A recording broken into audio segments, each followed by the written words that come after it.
भाई शुभमन गिल की होगी सेकंड टेस्ट में एंट्री, लेकिन सवाल ये कि कुर्बानी कौन देगा। नहीं मतलब अगर किसी को अंदर आना है तो किसी को तो बाहर जाना पड़ेगा ना। और यशस्वी जायसवाल का तो ऐसा खेल है कि वो लड़का फिक्स है, वो कहीं नहीं जाने वाला। और अगर रोहित शर्मा की भी एंट्री होती है तो फिर ओपनिंग की नई दावेदारी कौन पेश करेगा। मतलब देखो सिंपल सा लॉजिक है भैया, ओपनिंग का स्लॉट तो बिल्कुल ऐसे फिक्सर रोहित और जायसवाल के लिए जैसे कि अंबुजा में सीमेंट लगा हुआ है, यानी कि भैया ये दीवार गिरती काहे नहीं है, वही वाला हिसाब इन दोनों का रहने वाला है।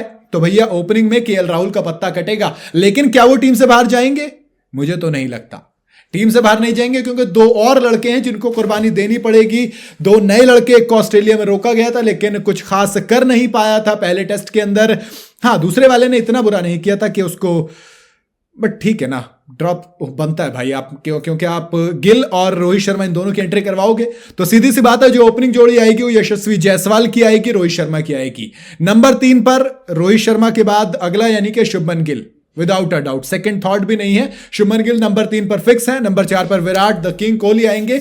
अब नंबर 5 पर आएगा केएल राहुल। नंबर 5 पर केएल राहुल, मतलब कौन कौन चला गया देखो। नंबर 3 पर देवदत्त पडिक्कल थे, आउट।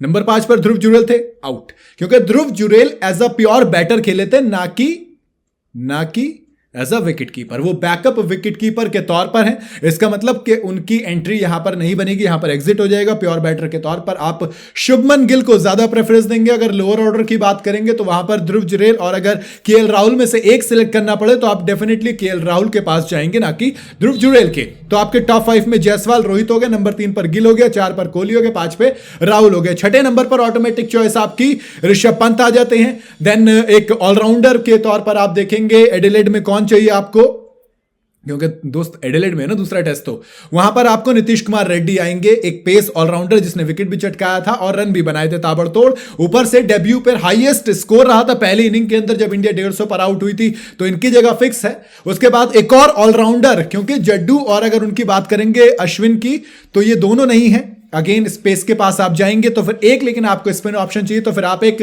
बैटर का स्पिन ऑप्शन देखोगे जो बैटिंग भी अच्छी कर सके, और वॉशिंगटन सुंदर यानी कि वॉशी सुंदर का नाम उसमें कंफर्म है, तो वो रहने वाले हैं। इसके अलावा पेसर में हर्षित राणा ने जिस तरीके से पहले डेब्यू में इंप्रेस किया था डेब्यू टेस्ट में, तो दोस्त हर्षित राणा के साथ जसप्रीत बुमराह और मोहम्मद सिराज, ये तो खैर कोई बात ही नहीं। अब कैप्टनसी की बात करूं तो दोस्त रोहित शर्मा आएंगे तो रोहित शर्मा कैप्टन है, और Mohammed Jasprit Bumrah again as a vice captain आपको यहां पर खेलते हुए नजर आएंगे। पर्थ में हम जलवा दिखा चुके हैं, एडिलेड की बारी है और एडिलेड में इतिहास रचने उतरेगी इंडिया, क्योंकि आंकड़े तो ये कहते हैं कि भैया इंडिया का दबदबा है, ऊपर से जरूरत भी है ना हमें अगर WTC का फाइनल बिना किसी के ऊपर डिपेंड हुए खेलना। अभी हम देखो पर्थ में जीतने के बाद नंबर 1 तो बन गए हैं, लेकिन नंबर 1 बनने से ज्यादा इंपॉर्टेंट होता है नंबर 1 बने रहना, और बने रहने के लिए आपको एडिलेड में जीत चाहिए। और ये टीम जीत के लिए उतरेगी ऑस्ट्रेलिया, जो कि पेपर पर बहुत स्ट्रांग लग रही थी, जिसके सामने इंडिया वीक लग रही थी। अचानक से पहले टेस्ट मैच के बाद ऐसा लग रहा है कि ऑस्ट्रेलिया को एडिलेड में जाके हराना, okay, it's an easy game, हम कर लेंगे। आपको क्या लगता है? आप अपनी राय मुझे कमेंट में जरूर बताइएगा।